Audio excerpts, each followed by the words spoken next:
लाख छुपाओ पर सच छुप नहीं सकता। कभी फोटो इमेज में और कभी अपने मुंह से। पाकिस्तान प्रेसिडेंट आसिफ अली जरदारी के मुंह से उसके डिप्टी प्राइम मिनिस्टर इशाक डर के मुंह से बाहर निकल रहा है। भारत में एक इकोसिस्टम है जो भारत का भाग्य है कि भारत के अंदर एक इकोसिस्टम है जो आज भी ऑपरेशन सिंदूर की सक्सेस को नहीं मानता।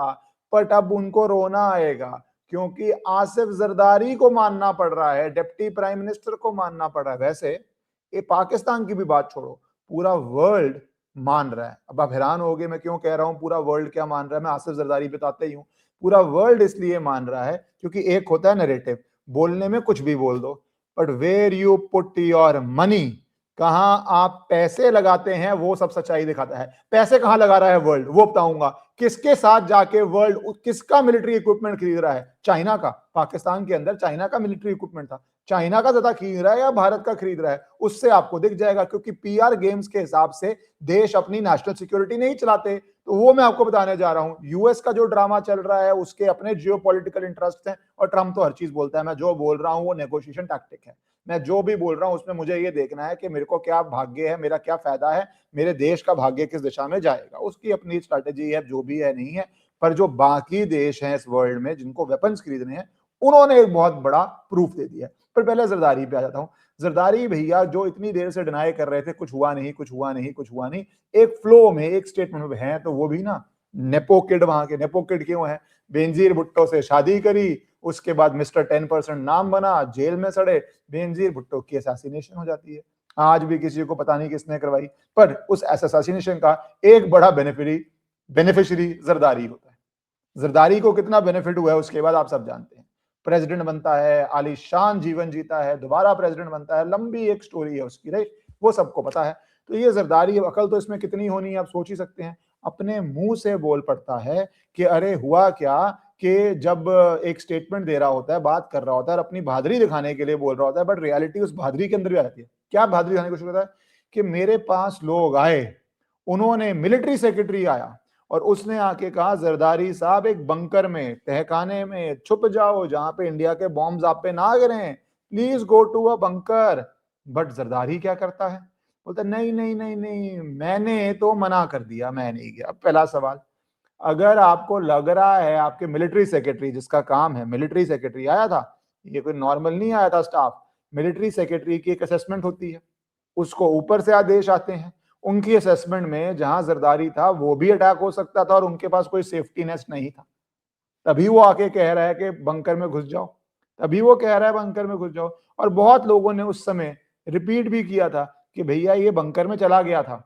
अब 8 महीने बाद तो जनता के सामने बोलेगा नहीं नहीं मैं गया नहीं था। पर मैं वो नहीं गया के ऊपर नहीं आना था, मैं मिलिट्री असेसमेंट पे आना चाहता हूँ। What was the military assessment? Bunker के अंदर जाइए, ये एक फैक्ट आता है। अब आसिम मुनीर पे आते हैं। आसिम मुनीर का तो कहीं छुपा हुआ है। आसिम मुनीर का भी सबको पता है कि वो भी जाके बंकर में छुप गया था जब इंडिया नूर खां बेस पे स्ट्राइक कर रही थी। क्योंकि किसी ने कभी ये कल्पना नहीं की थी कि नूर खां बेस के ऊपर भी जाके स्ट्राइक हो सकता है, ये संभावना कहीं नहीं थी। अमेरिकन को उसी में तो सदमा पड़ा, उसी के बाद तो अमेरिका ने पूरी स्टेटमेंट करी। उससे पहले क्या बोल रहा था जेडी वैंस, क्या बोल रहा था रूबियो, क्या बोल रहा था ट्रंप, और कैसे उसके बाद उनको ये समझ आया कि भारत ने कर क्या दिया भाई, ये उनकी कल्पना से ऊपर चला गया है। एक नया मिलिट्री पावर वर्ल्ड में खड़ा हो रहा है, ये कहां पसंद आएगा उसको? और आसिफ मुनीर पे मैं अभी आऊंगा। लेटेस्ट उसने जो किया है वो तो भैया आप बोलेंगे कितना डर का माहौल है, कितना डर का माहौल है। पर उस लेटेस्ट में आने से पहले मैं दिखाना चाहता हूं आपको कि असल प्रूफ क्या होता है। Proof of the pudding is lying in its eating. असल प्रूफ क्या है? पैसा कहां लग रहा है?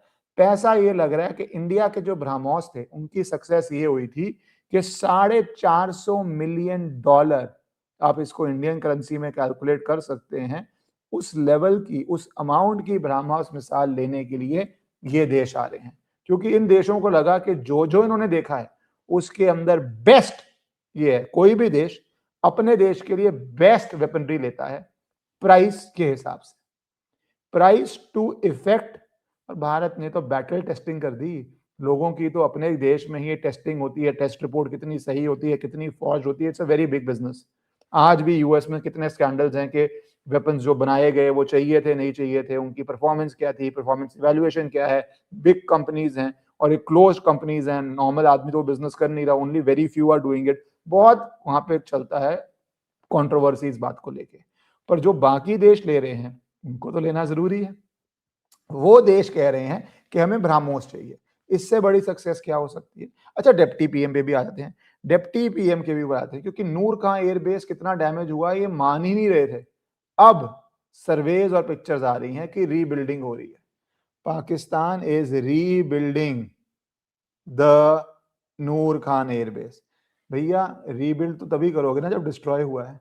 कुछ महीने, अब दो व्यूज हैं, कुछ महीने इन्होंने रीबिल्ड इसलिए नहीं किया, लोग कह रहे हैं कि इनके पास उतना पैसा, उतना इक्विपमेंट नहीं था रीबिल्ड कर पाने का।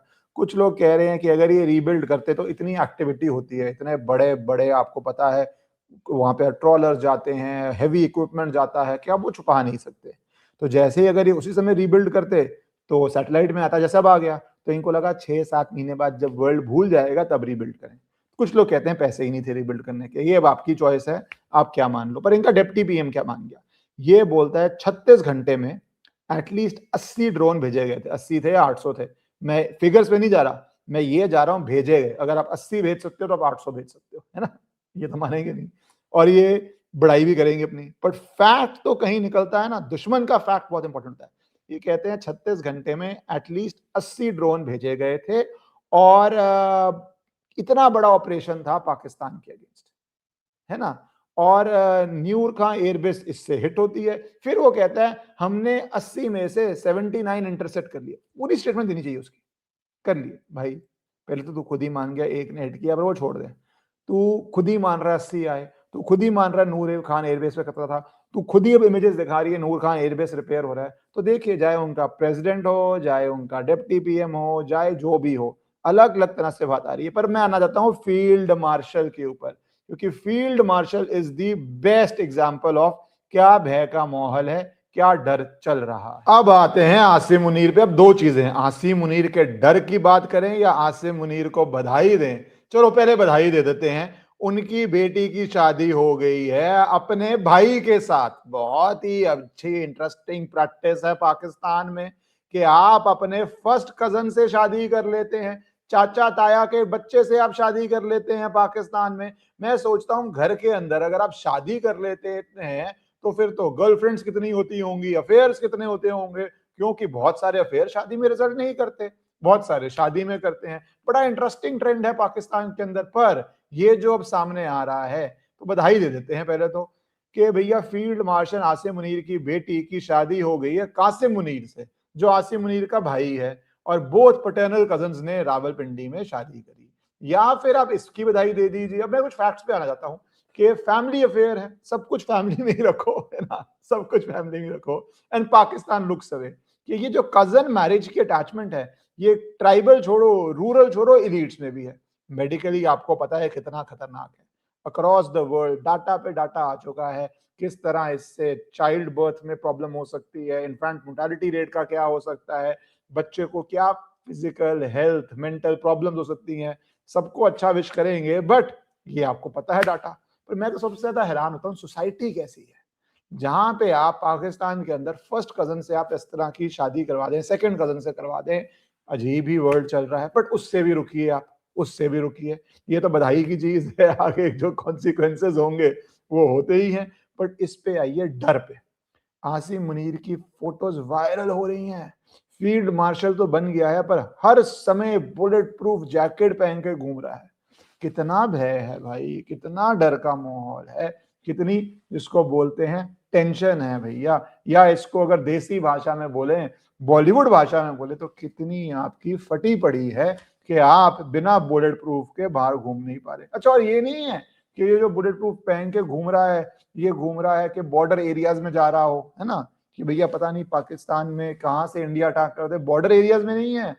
ये इमेज शॉकिंग आई जब बुलेट प्रूफ ग्लास के पीछे है, किसको ड्रेस कर रहा है, पब्लिक रैली नहीं है, ये बुलेट प्रूफ ग्लास के पीछे बैठ के अपने हाईएस्ट ऑफिसर्स को ड्रेस, खुद तो फील्ड मार्शल बन चुका है, तो ये लेफ्टिनेंट जनरल्स मेजर जनरल्स को ड्रेस कर रहा है। बुलेट प्रूफ के पीछे। उस आर्मी का क्या हाल बोलेंगे, उसकी पॉलिटिक्स का, उसकी राइवलरी का, जहां पे फील्ड मार्शल को लेफ्टिनेंट जनरल, मेजर जनरल से बात करने के लिए बुलेट प्रूफ ग्लास चाहिए हो भैया। इतना भी कॉन्फिडेंस नहीं हो कि मैं अपनी आर्मी से बात कर सकता हूं। पर ये देश का हाल तो होना ही है। तुमने आईएसआई चीफ को कन्विक्ट कर दिया है ना, तुमने जो प्राइम मिनिस्टर था इमरान खान उसको जेल में रखा हुआ है। तो भैया एक बंदा दूसरे बंदे को मारने की फिराक में घूम रहा है। इंडिया से तो क्या लड़ोगे, पहले प्यार अपने घर में कर लो, लड़ाई अपने आर्मी में कर लो, फिर उसके बाद तो आके तुम इंडिया से लड़ोगे या नहीं लड़ोगे। बट ये रियलिटीज आ रही हैं। पर मैं पाकिस्तान को कभी सीरियसली लेता ही नहीं हूं। जैसे एक टाइम पे आईसिस ने कुछ लैंड मास कैप्चर कर लिया था, कहीं पे बोको हरम कुछ लैंड मास कैप्चर कर लेता है, वही पाकिस्तान का हाल है। कुछ लैंड मास इन्होंने कैप्चर किया हुआ है, अच्छी बात है, पर बेसिकली अब इनका यही है कि जहां लूट सकते हो और लूट को परिवार के बीच में रखो, परिवार के अंदर लूट को रखो, या पाकिस्तान से बाहर जाके एसेट्स खरीद लो, या ये टेरिटरी आपके काबू में है उसको जितना एक्सप्लॉइट कर सकते हो कर लो, और साथ में डरते रहो। जिया उल हक के साथ क्या हुआ था पता है ना, वैसे ही डरते रहो, या देश छोड़ के भाग जाओ, या बुलेट प्रूफ ग्लासेस के पीछे रहो। पर अच्छा है, ये डर अच्छा है। इंडिया से तो डर है ही है, अपनी आर्मी से भी डर है, तो वो भी अच्छा है। बाकी जरदारी भी मान गया, उनका आसिम मुनीर भी मान गया कि एक्चुअल रियलिटी क्या है और एक्चुअल सिचुएशन पाकिस्तान में क्या हुई ऑपरेशन सिंदूर के अंदर, कि उसका डर अभी तक जीवित है। भारत माता की जय।